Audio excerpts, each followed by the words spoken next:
There been? I'll get to the chase on Encino. Has there been a decision? Nope. No. Okay. All right. Next. That's all we need. Is that what's the plan for this week? He's Encino. Yes. He's going to breeze Friday or Saturday. Just kind of watch the weather.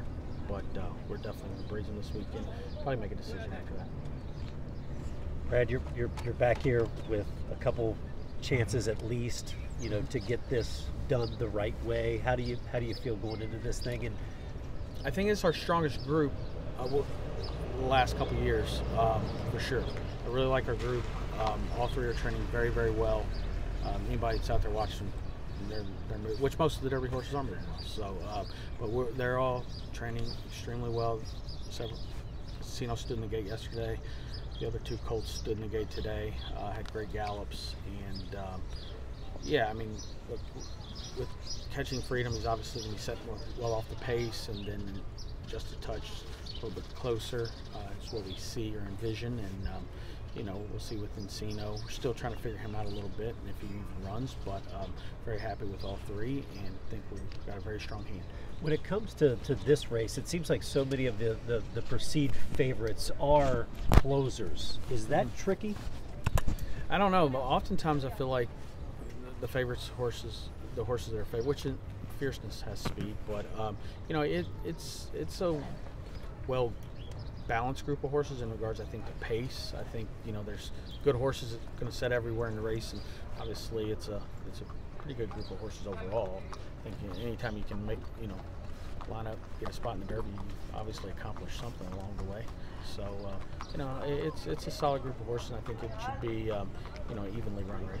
You grew up in the shadows of this place. Does 150 feel special, or does it feel like another Kentucky Derby? I think it's special. I think with the new paddock, and I think it's going to be a really, really big crowd. I think it's special. I think I'm excited about being a part of it, and it'd be awesome to win it. You want to win everyone you're involved in, but it's a very incredibly hard race to win, and we're hoping we can.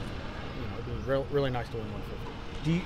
Do you block out the need to cross the finish line first, or does it grow with each passing year? No, I think it grows every year. You want to, yeah, it grows every year. You want to cross the wire first, for sure. These are three really good horses, though. I really like all three, and they're all doing very, very well leading up. With just the touch, do you just feel like there's a next step with him that he can have his biggest race on the best day to have it? Yes, kind of thing? For sure. Yeah, he's a good colt. He's very, very talented. We've liked him pretty much since he came in last November, and even when he broke his maiden, we were already thinking like we need to get his maiden broke because we need to take that next step, and if he's going to be what we hope he is, and he did. He took a step forward in the Gotham, and I thought he took a step forward in the Bluegrass, but I do think there's another move forward. He'll need another move forward to be in the top 1, 2, 3 in the Derby, but we'll see how he breezes this weekend. We just put an easy half in him last week, kind of let him get a feel for the racetrack. It was his first move here at Churchill, and he handled it well. He looks phenomenal, and we're hopeful he can have a good breeze this weekend and a good trip in the Derby. How do you feel Tarifa is training toward the Oaks? Really good. She's been aggressive, but that's her. I mean, she was a little aggressive the other morning, breaking off the first part of the work, but she settled in and she stays on. Flavian breezed her the other morning. He was really impressed with how she, finishes up her works and stays on, and she showed that in the Fairgrounds Oaks. She was a little rank early, had a little bit of a rough run into the first turn, and didn't really settle that well going up the backside, but she was still able to continue on and able to get the mile in the 16th distance. We've worked with trying to get her to settle. She does at times, but she is forward, and we're not just going to snap our finger and turn her off. She's a high energy filly that's wants to be involved early, and I do think what she's shown is she can get a mile and an eighth. She had 3 really good runs at the Fairgrounds around 2 turns, and I think it's got her set up for a big effort here at Oaksdale.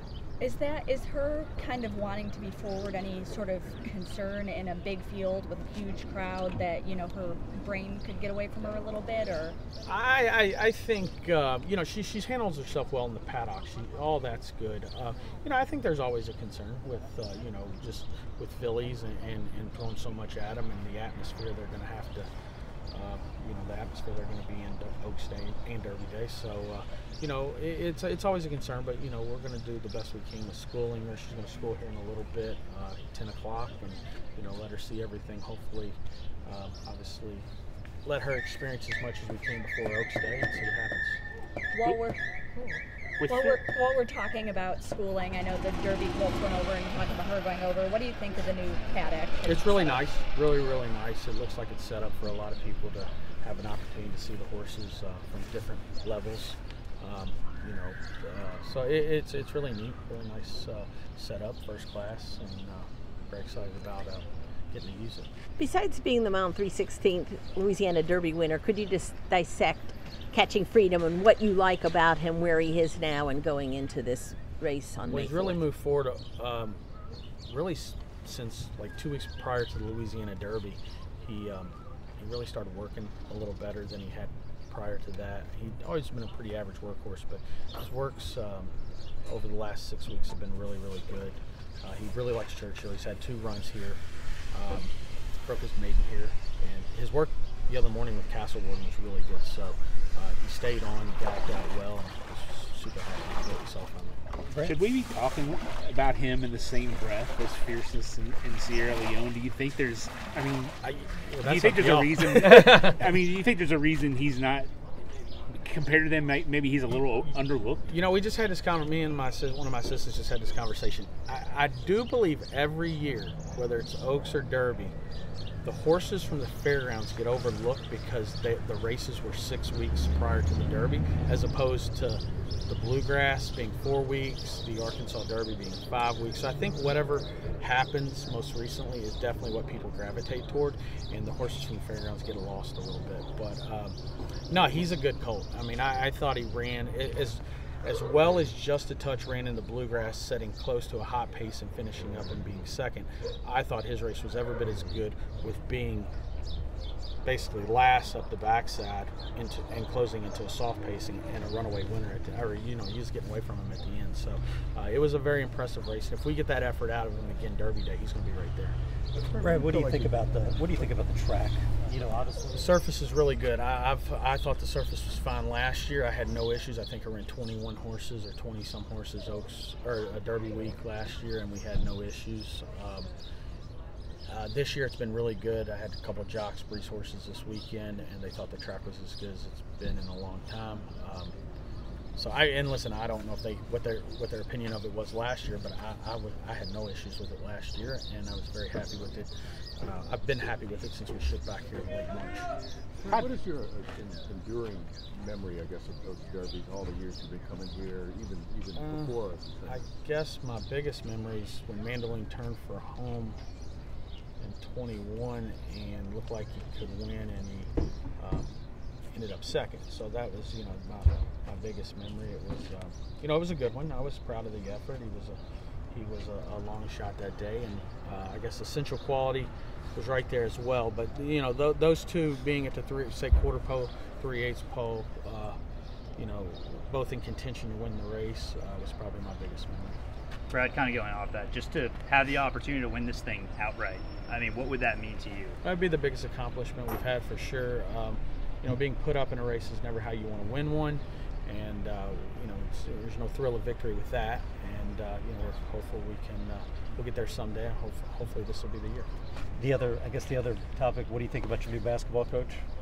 I like him. I met him the other day at Keeneland. I think we'll see how it goes. I think he's obviously got to get a team put together, and he's working on that. And I think he's got the right attitude, and he's the right man for the job.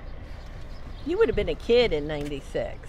Yeah, but I know the team. I remember the team very well. I think it's probably one of the better college basketball teams of all time.